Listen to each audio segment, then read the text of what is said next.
welcome to this week's Happy Train. So we pre-recorded this because it's Good Friday for you guys, so hopefully lots of you are not in work today and the sun is shining. So it's Wednesday today and the sun is shining here and it's beautiful and it's just so nice to have that warmth and be let out. Which makes you feel completely different, isn't it? Yeah, it's lovely. Yellow, I can see you all in yellow, nice and sunny, nice and bright. Bring us some colour to Happy Train this week.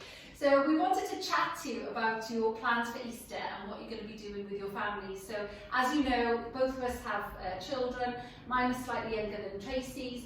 And we've got, lots of our physios here have kids, and young kids in particular, like Annie's kids are quite young. So it's sort of, what are you going to do over Easter to entertain them and occupy them? And even though we've been let out more, which is amazing and feels amazing, I went to the beach yesterday and that was just the best feeling ever. I just miss the beach so much, and the sound of the waves, and the smell and everything, it was fantastic. And that really energised me, made me feel better. Yeah, it does. But obviously, there's not the usual things open, and normally. Well, no, we can't do what we would normally do. With all the attractions and things are not open, so we're going to have to entertain ourselves and keep as we have been doing for the last year.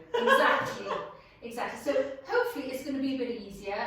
I think the first thing, as with I'm sure every parent out there, getting out. If you can get outdoors, or I hope the weather stays dry, for everyone, because I think we could all do with a nice weekend off, just doing something fun, something that's going to lift our spirits, make us laugh. So I really hope the weather stays nice for us all. I think the importance really of, we're always talking about like how to get that happy vibe and feel good and that sort of positive energy inside. And being outdoors is so crucial for that. Even if the weather isn't that great, even if it does end up raining and going a bit colder, it is so important. And I think a lot of children now have been, had a lot of technology time over the winter months and over lockdown because they've been so restricted. They can't go anywhere, they can't go and see their mates. And, so what else do you do to entertain them? And sometimes, they've had probably, I know my children have had a lot more technology than they've ever had because we've been so restricted. So I think, weaning them off that and encouraging them to get outside is really, really important. So, well, my son's been camping for the last 3 days. Amazing. So only across the road, literally, I could probably see him. I'm very lucky, we've got a common opposite where I live. So that's where we spent most of when they were little. I was lucky to have that. So all our outdoor activities, it was so easy and obviously didn't cost anything for me to just say, right, let's grab some bats and balls or we play rounders, or we would go over there and like pretend bits of the mud was lava and stamp on all the rocks and all. We used to play all sorts of games over there and make our own fun, which is brilliant. So he's over there and apparently it's against the rules for him to enter the house. So as he's camping, even though he can come back and forth to shower and, I think it's just an excuse not to shower. He's 16, so, whatever. But so he made these rules up. He made the rules up. It's against the rules. I'm not to shower. It's against the rules. They have to stay on the common. But apparently it doesn't stop him phoning and ordering me to make them pizza and throw it over the gate. So that's not real camping. Not real camping at all. No. But anyway, he's in the outdoors. He's in the fresh air. He's in the fresh air, he's doing his thing. So that's what he's doing at the moment. So obviously older children. But there's a lot of stuff, for the older ones it's difficult, isn't it? Because they kind of do their own thing. And really, they just want some money to go off and for your kids. It's fun then. I miss that. I miss what we would do. It was real fun, like the beach and making up different games, and like you do loads with yours, don't you? Yeah, well, I mean, Easter time now, we always do a treasure hunt. Yeah, you do that. And I love the progression of the treasure hunt. So when they were really little, you just have your little bucket and hide some eggs in places. And just, even if it's just in the garden, and they can go and collect it, and then end up writing little sort of clues and go on a treasure hunt. And so as their sort of vocabulary and their reading got better, making the clues a little bit harder. Making the clues harder and making the words a bit harder for them to read. last year when we were in obviously lockdown, we were in lockdown last year, weren't we? I remember you doing stuff last year. So I actually then got the boys to do the treasure hunt for each other.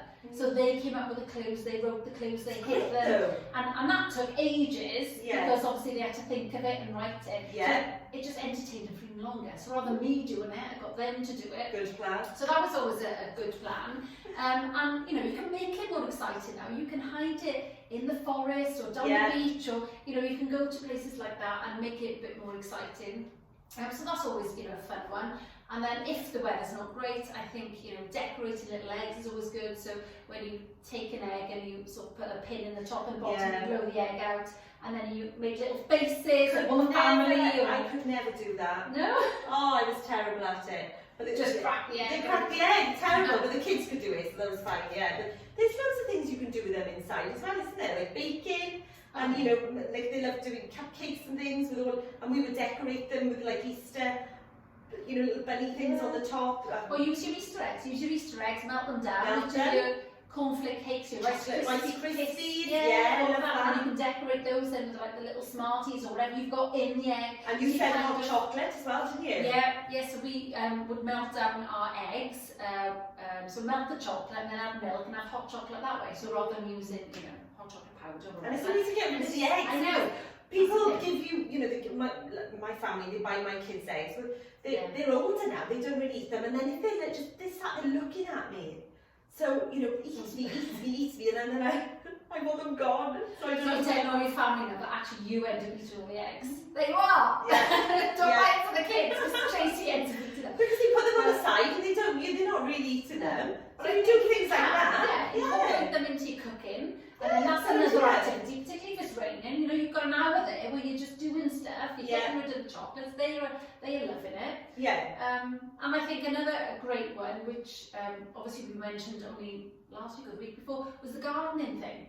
Oh yeah. Getting kids to plant either some veg or even some herbs, or whether some flowers. Well, it must be that I'm not green-fingered at all, but my next door neighbour, Michelle, she's brilliant, and she's over the allotments at the moment, planting seeds. Oh, well done, Michelle. Yeah, Michelle, well done. She's got a week off, and she's over the allotments with her shovel today, and I asked her what veg can I be expecting this year. Oh. being a good neighbour, yes. So I've got chilies, potato. Oh, she's done a bit of everything for us. Wow. So I'm reaping the rewards of that. But yeah, it is the time apparently to be doing. And like I said, your flowers and things, just anything I think that involves, being together as a family, being outside, being creative, so whether that's creative as in your gardening side of things, or your baking side of things, or getting your arts and crafts and decorating eggs. There's so much that you can do. It's limitless with exercise, isn't it, as well? Because, it's limitless because you can go out on your bikes, you can go for a walk, you can go for a run, you can go down the beach.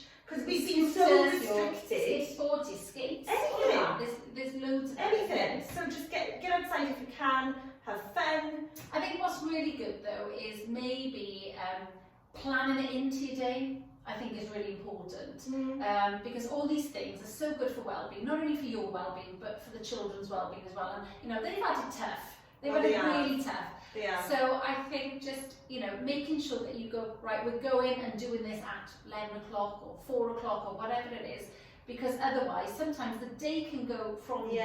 You're busy doing stuff around the house, or maybe you're working or whatever. The kids are on the TV or their Xbox, and before you know it, I know. So I think just kind of plan that in and just still have a little bit of structure, so all these things don't get. Because I think if the weather turns and the weather's not that great, that's when things change. When the weather's great, encourage everybody to get out. So make the most of it, I suppose, isn't it? While the weather's gone outside, and then when it's not, then they can be in doing all the indoor things.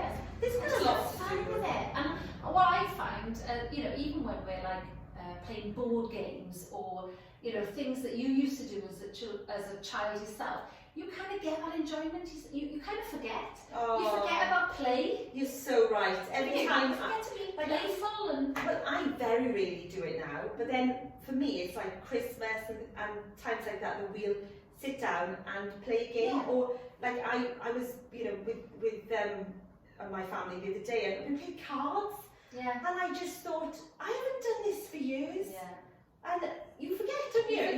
You cards, chess, Monopoly. Yeah, totally. All those things that you can, you know, are there and are just easy to do, passes the time, and actually get a lot of enjoyment and a lot of bonding. You do. But I think sometimes we just get so focused on our to-do list. We're all busy, aren't we? And we're busy with work and shopping and this and that, and you get... Plan it in. Yeah, so planning like family time, planning time. Yeah. It's just fun.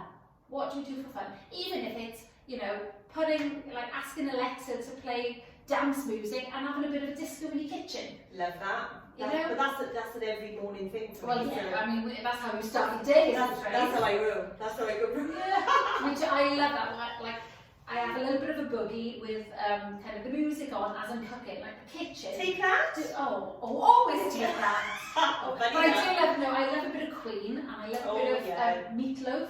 Oh, I love and Bon Jovi. Yeah, so I'm old school. I know, I'm a bit of old school. Pop it on, and I'm like, chopping up all the veg. I'm with you. That is how I cook.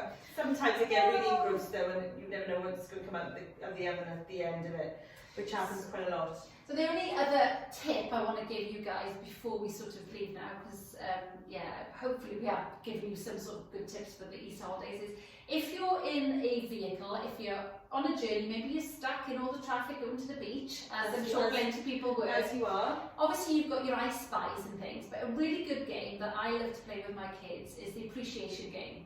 And this is brilliant for well-being and just feeling good because it brings in gratitude. So what you've got to do is ask each individual to show appreciation and gratitude for the other person. So, you know, even siblings, I mean, this is really hard sometimes for siblings to be appreciative and grateful for the other sibling. I know, can you imagine?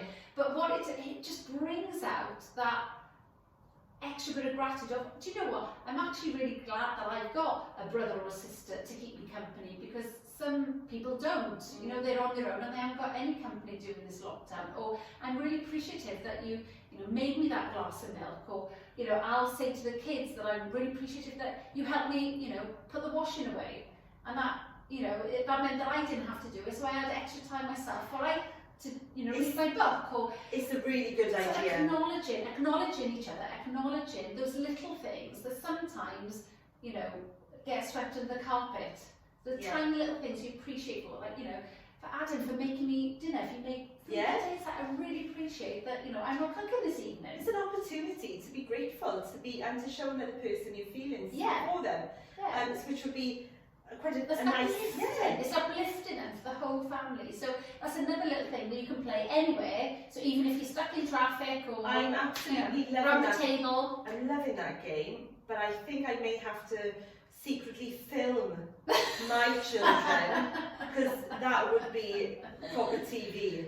If I ask, Happy Train next week, I have Kate and Rowan on. I asked Kate and Rowan what they're grateful for in each other, I don't know if it would be like Facebook worthy, to be honest. I don't know if I would be able to put it on there. But they're it starts off difficult, like my children found it difficult initially, you know, particularly finding something about each other. Yeah. About parents, fine, you know. Yeah. But about each other was just a bit like, you know. But they will get there, and they will start. So they've got better with it. Yeah, they've got better, and they will start saying things. Yeah, I love that. And they are starting to do things like, you know, if one's making some milk, the other one will make it for the other person, whereas before they wouldn't do that. It's like, no, make your own. Oh no, I made a cup of tea for Kate the other day. I was a bit shocked to that, yeah. They might surprise me. They might surprise me. That's quite a nice little thing, but it's all about getting, you know, feeling good, feeling positive, having fun. Yeah. Okay, so have a fun Easter, everyone, and happy Easter. Happy Easter. See you next week. See you next